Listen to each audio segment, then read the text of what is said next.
ఆత్మీయులు చేయాల్సింది ఏంటో తెలుసా?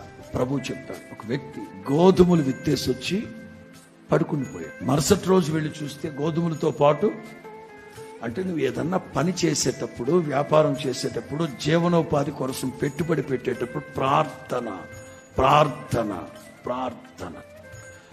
కన్నీటితో పిడికడి విత్తనాలు విత్తేవాడు సంతోష గానాలతో, ఏడ్చుచు విత్తువాడు సంతోష గానాలతో పనులు మోసుకొని వస్తాడు. అంచేత నా దేవుని పిల్లారా, మీరు ఏది చేస్తున్నా గతంలో కలిసి రాలేదు వదిలిపెట్టండి ఆ మాటలని. ప్రభు చెప్తున్నారు, ధైర్యము తెచ్చుకొని పనులు జరిగించండి. ఏదైతే జీవనోపాధి కొరకు మీరు ప్రయత్నాలు చేయబోతున్నారో, ఏదైనా కొత్త ప్రయత్నాన్ని చేద్దాం అనుకుంటారా, యేసు నామములో ప్రారంభించండి.